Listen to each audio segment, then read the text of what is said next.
नमस्कार साथियों, आज अपन शुरू कर रहे हैं प्रश्नावली 1.1 का अपना दूसरा प्रश्न जो कि आपकी किताब में दिया गया है। और प्रश्न क्या है अपना कि पूर्णांकों के निम्नलिखित युग्मों के एचसीएफ और एलसीएम ज्ञात कीजिए तथा इसकी जांच कीजिए कि दो संख्याओं का गुणनफल बराबर एचसीएफ गुणित एलसीएम। यानी कि यहाँ से ये प्रश्न थोड़ा सा अलग है। जो ये सूत्र भी है आपका ऑब्जेक्टिव में भी आता है बहुत सी बार, ये कि दो संख्याओं का गुणनफल बराबर क्या होता है, तो एचसीएफ गुणित एलसीएम होता है। और दो संख्याओं को कभी कभी ये भी लिखा जा सकता है कि पहली संख्या गुणित दूसरी संख्या। ठीक है, तो हमको ये 3 सवाल इसमें किताब में दिए गए हैं, एक एक करके हम हल करते हैं। इसमें सबसे पहले समझने वाली बात ये है कि हमको 3 चीजें इसमें सवाल में हल करनी है।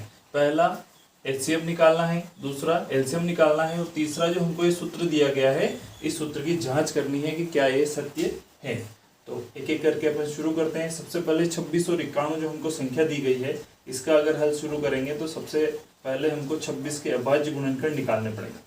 अभाज्य गुणनखंड जैसा आपने पहले प्रश्न में सीखा था वैसे ही सबसे पहले 2 से शुरू करेंगे। 2 एकम 2, 6 के लिए 2 तिया 6, 13 आ गया। हमको पता है कि 13 क्या है, अभाज्य संख्या है। तो अभाज्य संख्या है तो 13 का पहाड़ा एक बार बोलने से ही 13 आएगा। फिर 51 लेते हैं, 51 के भी हम अभाज्य गुणनखंड निकालेंगे। तो इसको भी देखेंगे तो ये 2 से हल नहीं होगा क्योंकि पीछे क्या है, इसमें 1 है, विषम अंक है। फिर 3 से चेक करेंगे, 4 से, 5 से, 6 से। तो ऐसे जब हम देखते देखते आएंगे तो ये 7 से विभाजित होगा। 9 के लिए 7 का पहाड़ा एक बार बोलेंगे, कितने बचेंगे 2। फिर ये 21 बन जाएंगे, तो 7 या 21। फिर इसको भी 13 से करेंगे तो 13 एकम 13। तो ये हमने 26 और 51 की क्या निकाल लिए हैं, अभाज्य गुणनखंड निकाल लिए हैं। अब इसको हम ऐसे लिखेंगे कि ये 26 है, इसके अभाज्य गुणनखंड हमारे पास आए 2 गुणित 13। ये 51 है, इसका अभाज्य गुणनखंड हमारे पास आया 7 गुणित 13। अब पहला जो हमारा आंसर निकालना है, हमको इसमें निकालना है कि एचसीएफ क्या होगा। तो उसके लिए हम लिखते हैं एचसीएफ। एचसीएफ का थोड़ा सा मतलब समझ लेना। एचसीएफ का मतलब होता है हाईएस्ट कॉमन फैक्टर। उसका मतलब ये होता है कि महत्तम समापवर्तक जो अपन बोलते हैं कि इन दोनों संख्याओं में बड़ी से बड़ी, हाईएस्ट यानी कि बड़ी से बड़ी संख्या कौन सी है जो दोनों को विभाजित करती है। तो यहाँ से अगर अपन इस गुणनखंड में से देखते हैं या अभाज्य गुणनखंड में से देखते हैं तो यहाँ हमारे पास 13 दोनों में कॉमन है। ये सी का मतलब क्या है, कॉमन। तो दोनों में क्या कॉमन है, 13। तो ये 13 हम यहाँ लिखेंगे। तो ये हमारा पहला आंसर हो जाएगा एचसीएफ का। ठीक है, अब हमको इसी का निकालना है एलसीएम। एलसीएम होता है ये लोवेस्ट कॉमन मल्टीपल, है ना। तो इसमें एलसीएम यानी कि हिंदी में इसको हम बोलते हैं लघुत्तम समापवर्ती। तो एलसीएम निकालने के लिए हम क्या करेंगे कि इन्हीं दोनों के अभाज्य गुणनखंड में से लिखना शुरू करेंगे, लेकिन इसमें सारी संख्याएं आएंगी।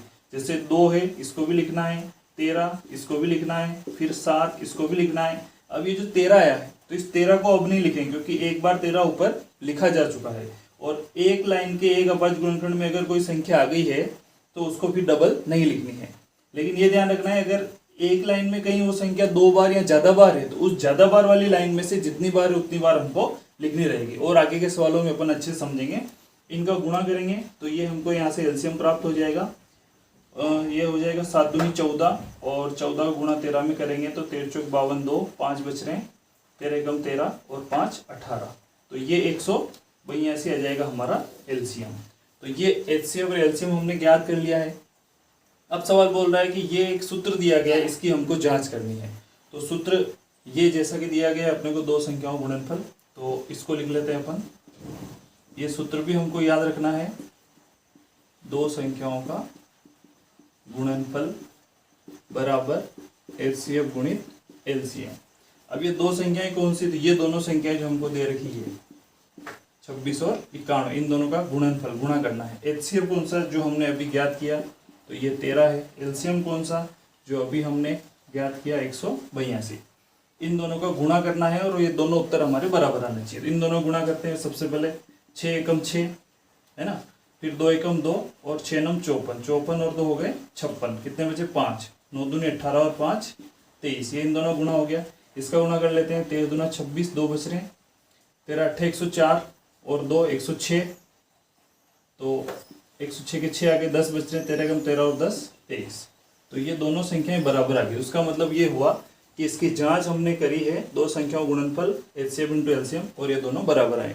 तो इस प्रकार से हमारा ये पूरा सवाल कंप्लीट हो जाता है।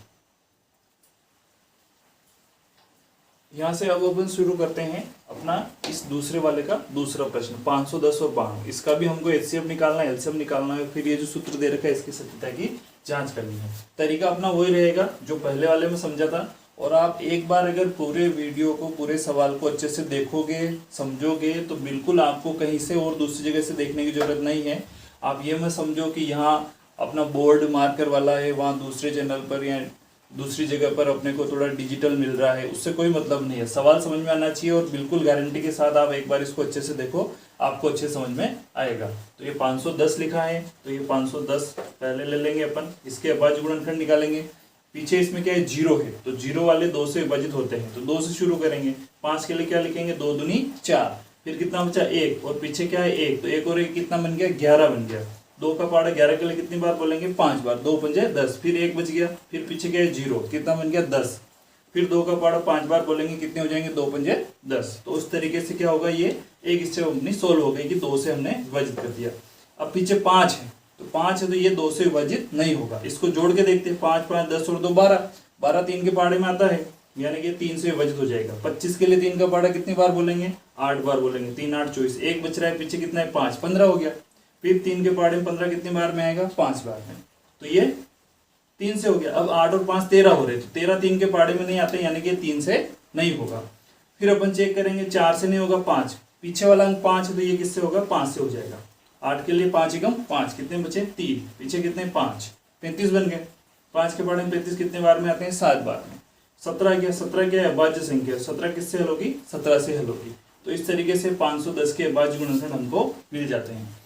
दूसरी संख्या है हमारी 92, 92, इसको लेते हैं। यहाँ पे 2 है, तो 2 से शुरू करेंगे।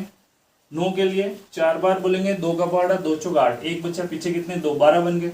फिर 2 से लेंगे तो 2 छंग 12, फिर 2 से शुरू करेंगे। 4 के लिए 2 दूनी 4, 6 के लिए 2 तिया 6, फिर क्या गया 23, 23 हमको पता है अभाज्य संख्या, 23 किससे होगा, 23 से ही जाएगा। ठीक है, तो इस तरीके से हमने 510 बाणों के अभाज्य गुणनखंड निकाल लिए। अब इसको लिख लेते हैं अपन, और फिर इनका एलसीएम और एचसीएफ निकालेंगे।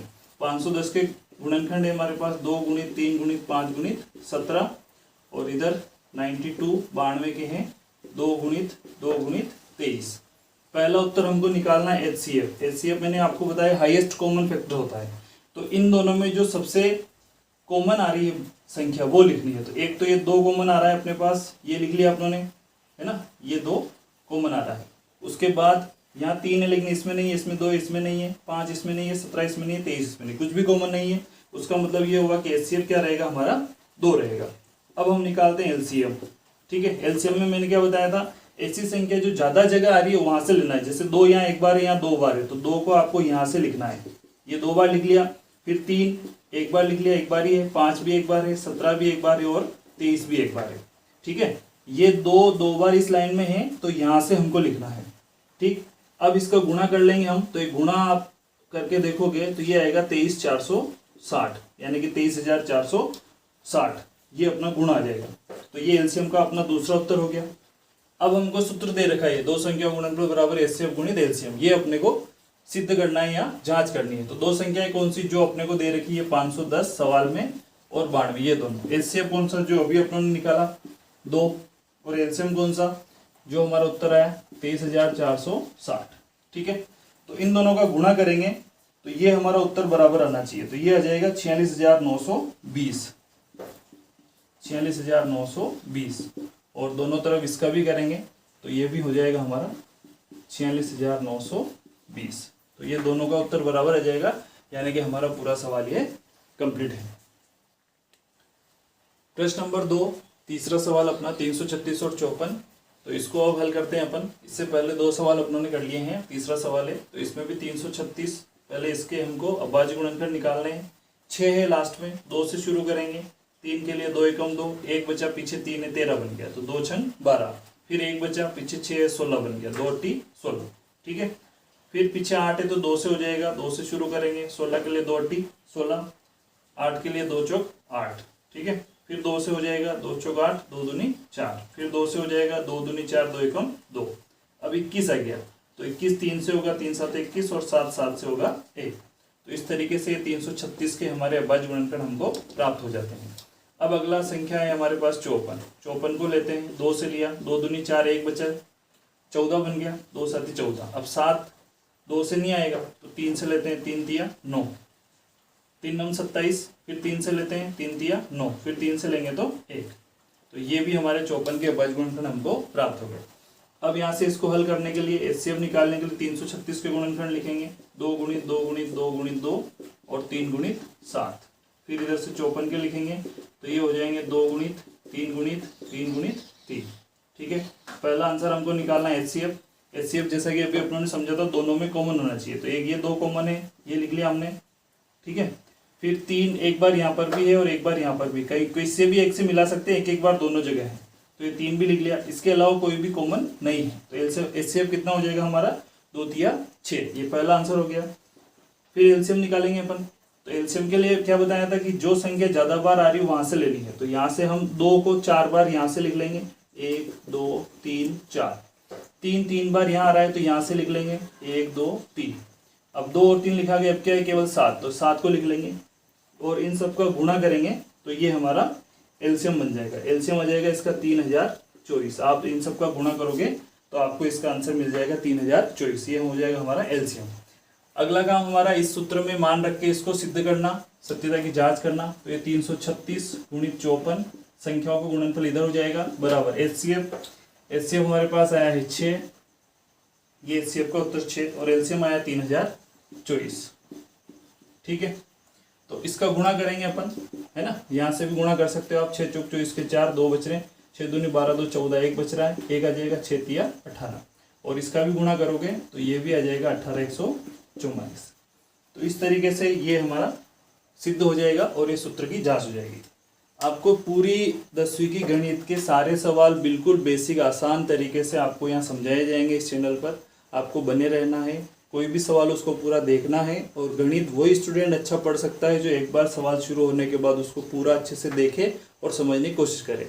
ऐसा नहीं कि थोड़ा यहाँ देखा फिर थोड़ा वहाँ देखा थोड़ा वहाँ देखा, उससे कोई मतलब नहीं है। आपको अच्छा पढ़ना है, एक जगह से देखो, बिल्कुल गारंटी है कि आपके 100 में से 100 मार्क्स इस साल इस गणित में आएंगे। धन्यवाद।